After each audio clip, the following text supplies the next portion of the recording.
underhooks. Okay, and in my opinion, there are 3 distinct underhooks.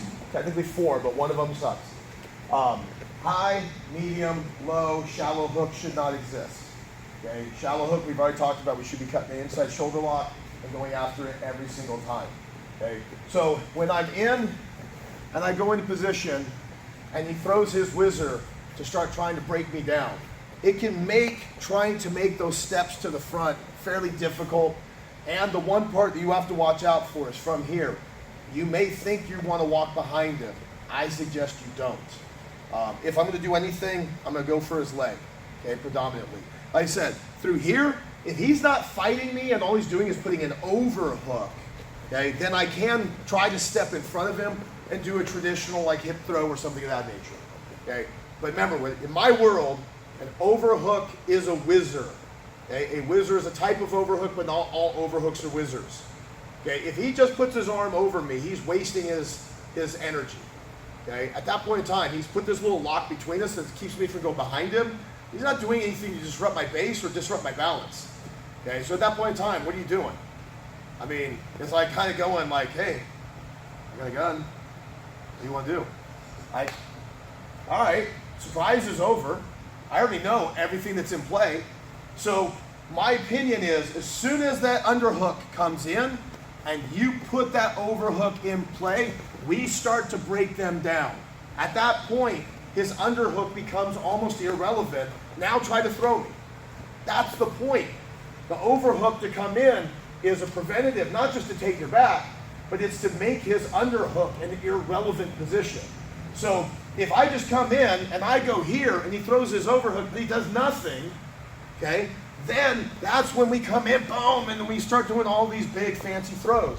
But if he throws his overhook and starts trying to throw his whizzer, then I have to set my base. I can't just walk in front of him, okay? And if you walk behind him, he'll throw you. So again, it's one of these things. That's the reason why that pressure has to come in.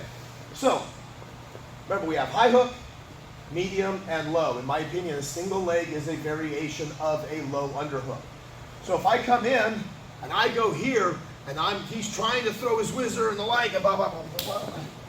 Now I can come in and I can snatch his leg. Now I can go into a single leg. Now, you have to watch out because there's a couple leg lock entries where the moment you grab onto that leg, he'll take his other base leg, step behind you. Okay, we're not going to do that one today. Okay, and in class, okay, it's not that it can't be done. We have to be very careful with it. No jumping into anything. We don't jump in this gym to do any attacks. Okay, like right now, if we're standing, I'm not going to jump guard. I'm not going to fly for a triangle or anything else. Once I go up, I got to come down. Okay, too many people get their legs blown out, things of that nature, from a dude just landing on their legs because of this uncontrolled position. So, although that's possible, we're not going to be doing that from our standing positions to save ourselves from blowing our partner's knee out. But just know that it is a reality. So when we drop in a single, we're not just going to sit there and hold on to it and figure out what we're doing. Okay? So the first thing I like to do is, as soon as I go onto my single, is get Gage off balance as quickly as possible. That is my goal. So the moment I drop down, I'm going to grab his leg and I'm going to pull. I want him to start hopping. Okay? My favorite is single to double. Let's move to that. We're just going to go nice and light. So I go in. Oh no! So I drop down. I pick up his leg. I'm going to step back with my right leg. Okay? Notice through here, I'm not really even worried much about what my left hand is doing. Okay? I'm going to step back with my right leg and I'm going to pull. And you notice my head just switched to the other side. Now legit through here, if I continue to lift and push, I can finish an easy double leg. We will go to the ground with them. I'm just doing it without one hand so you can see legit how easy the takedown can be.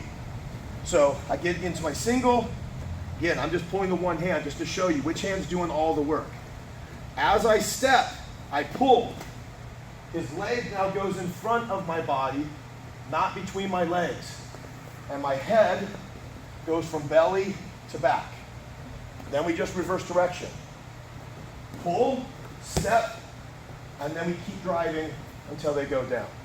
Reality is, the second hand will be controlling the base leg so that when we fall, we should fall in side control, not guard. 2 hands on his legs, push, push, push. Where's his legs? They should be over here, so by the time we fall, we should be chest to chest, belly to belly, in side control. Go nice and slow. I come in. Oh no, he got his underhook. I drop. I step. I make my switch. There goes my hand. And then we drive, drive, drive. We're controlling the legs. So by the time we make our connection, I should be past his legs. My hand does not come off his knee until my body has cleared that gap. Okay? Doesn't do me any good to go here and then go, because that knee is just going to climb in. We hold, then we collapse. Look at his legs. Now we climb and go into our side control. Okay?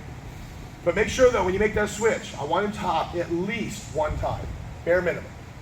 More is better, but when you give him that nice little yank, partner, you should feel off balance. Okay, that's that off balance that we're counting on. Pull to push. As violent as you want it to be, or as non-violent as you want it to be. Remember, in training, our goal is to have the appearance of violence without the damage of the violence. But it's always to keep in mind that, you know, what are we doing these things for? You know, and again, that's a hard thing, because in here, we're just drilling and training with each other, so we're not actively trying to hurt each other.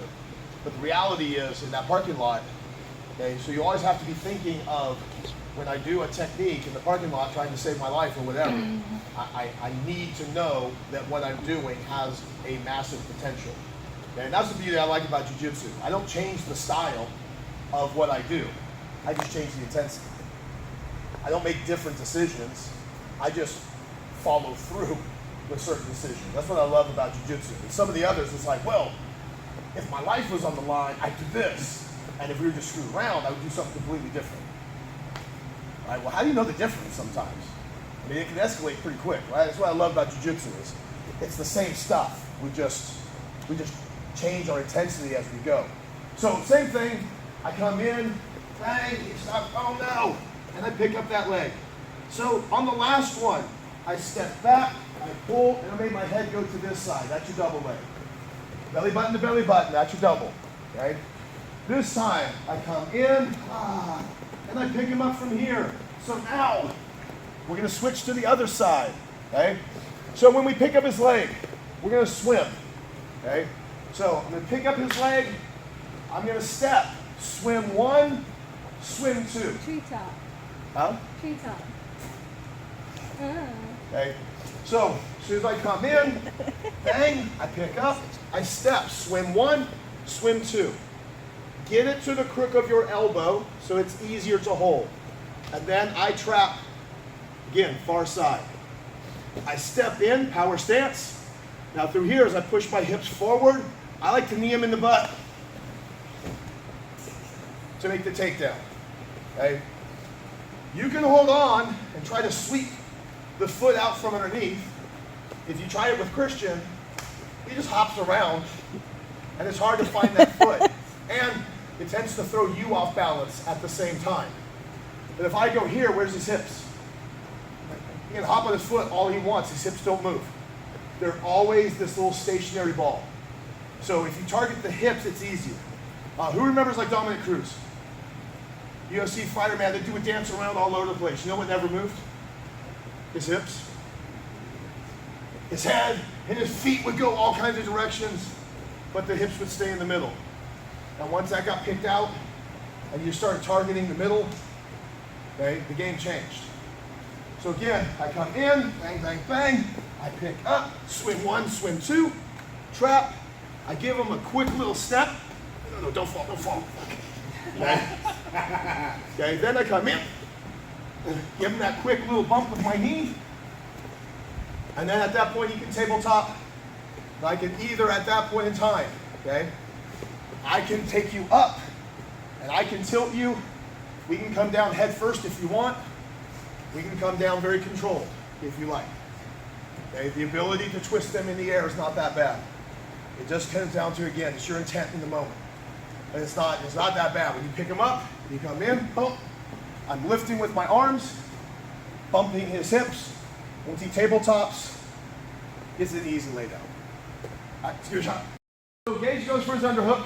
Oh, remember, I got to meet him with the overhook, but not just an overhook. I need to start trying to break his posture. Because if I just stay here, like I said, he's still in a decent position. So we're going to start to break him down. Now, the way I throw my whizzers is this hand through here does not go to my chest.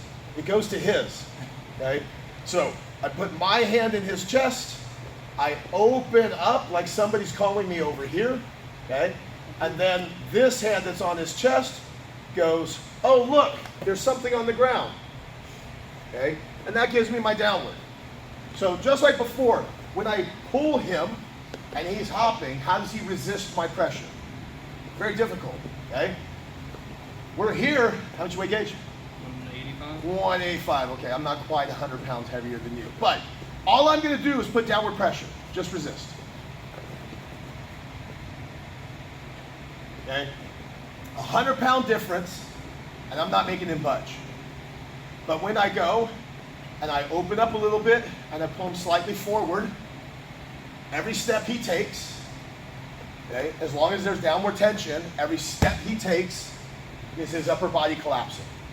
So the more forward pressure I can make, the easier the downward pressure becomes. It's a lot less. Okay, just like on everything that we just did, every piece of our single leg was the first piece we did. We got him in motion. I grab the leg and I pulled. So that while he's here, he's moving along that leg. So again, he's under, get him off his base. So that now I can break him down and then we can go from here.